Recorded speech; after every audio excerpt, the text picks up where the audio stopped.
Voilà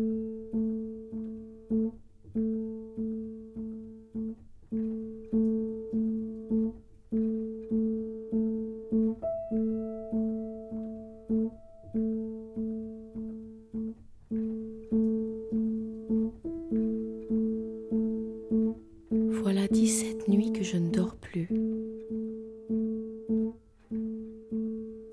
Je ne parle pas d'insomnie. L'insomnie, j'ai une idée de ce que c'est. J'en ai fait une sorte à l'époque où j'étais à l'université.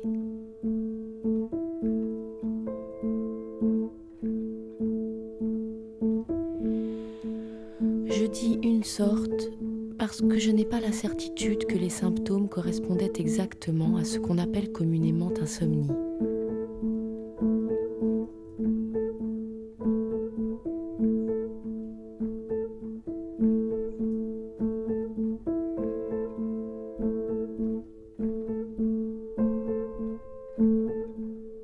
Si j'étais allée consulter dans un hôpital, j'aurais sans doute au moins appris si c'était de l'insomnie ou pas, mais il me semblait inutile d'aller à l'hôpital. Je ne suis même pas allée voir un médecin, et je n'en ai même pas parlé à ma famille ou à mes amis. De toute façon, ils m'auraient dit d'aller à l'hôpital.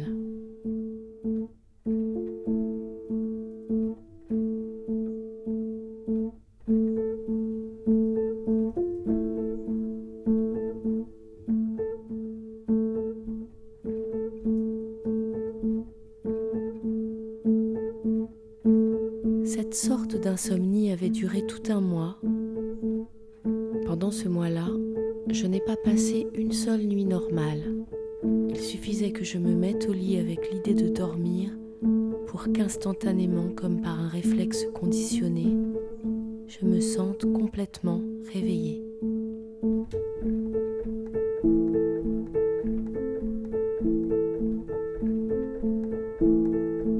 Plus je m'efforçais de m'endormir, moins j'y parvenais. Je me sentais au contraire de plus en plus réveillée. J'essayais toutes les méthodes possibles, mais rien n'y fit. Pas même les somnifères ni l'alcool.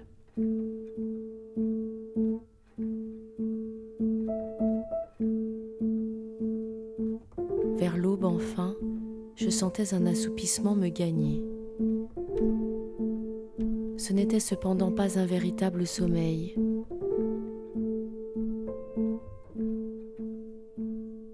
À peine le bout de mes doigts effleurait-il le bord du sommeil que déjà je me réveillais.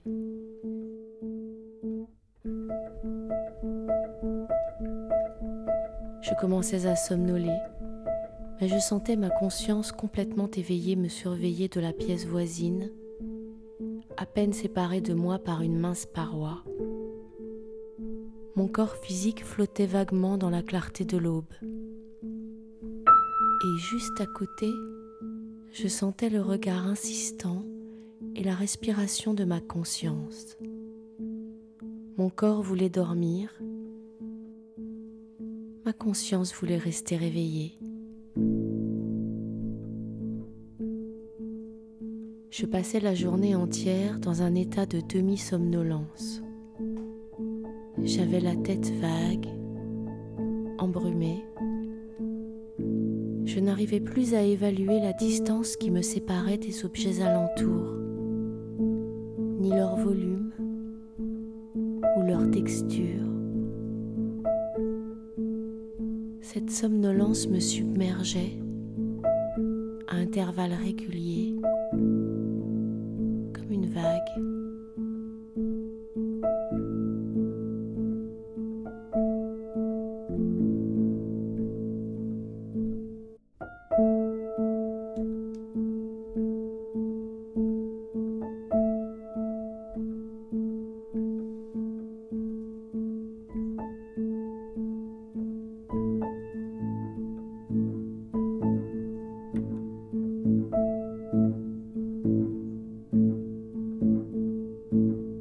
Sur la banquette du métro, à ma table de travail, pendant les cours ou le dîner, je m'assoupissais à mon insu.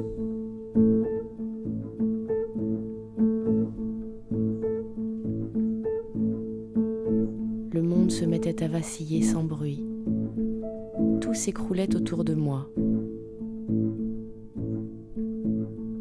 Je laissais tomber bruyamment à terre mon stylo, ma fourchette, mon sac à main. J'aurais voulu m'endormir profondément, mais non.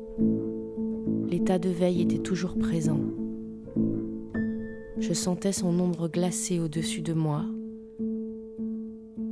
C'était ma propre ombre.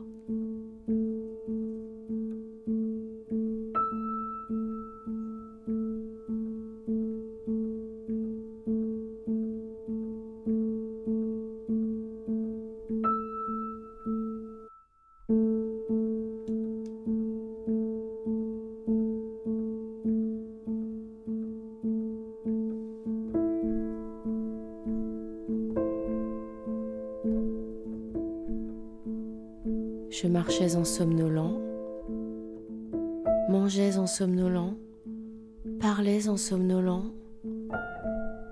Or, bizarrement, personne de mon entourage ne s'apercevait de l'état limite dans lequel je me trouvais. En un mois, je perdis 6 kilos. Mais ni ma famille, ni mes amis n'y prêtèrent attention.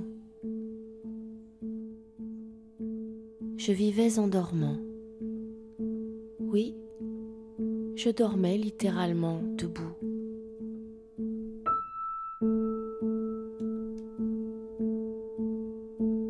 Mon corps avait perdu toute sensation, tel le cadavre d'un noyé. Tout était émoussé, trouble, mon existence même. Les circonstances de ma vie n'avaient pas plus de réalité pour moi qu'une hallucination.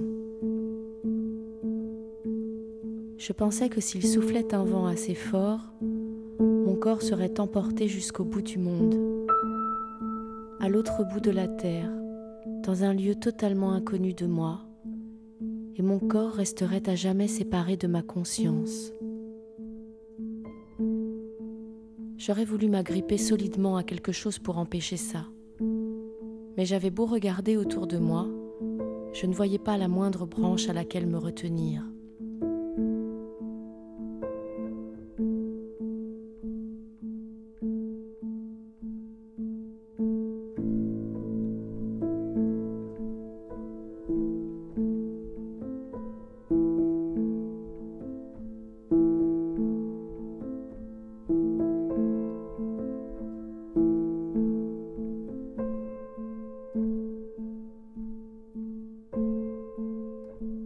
Et, la nuit venue, je me réveillais complètement.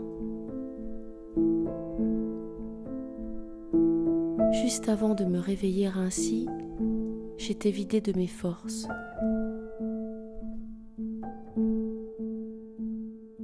Une puissante force me maintenait enfermée dans cet état d'éveil.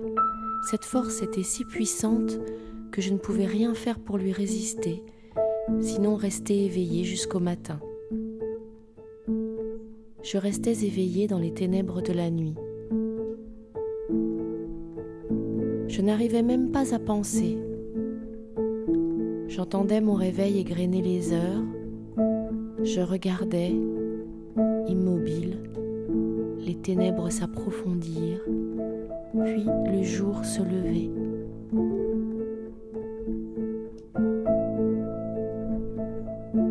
Un jour, cependant, cela prit fin.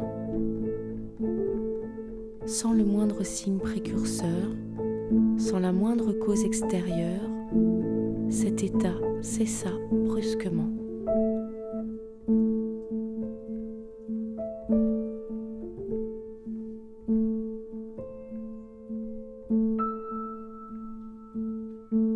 Un matin, à la table du petit déjeuner, je sentis le sommeil m'envahir comme un évanouissement. Je me levai sans un mot. Il me semble que quelque chose tomba de la table, que quelqu'un me parla, mais je ne me rappelle rien.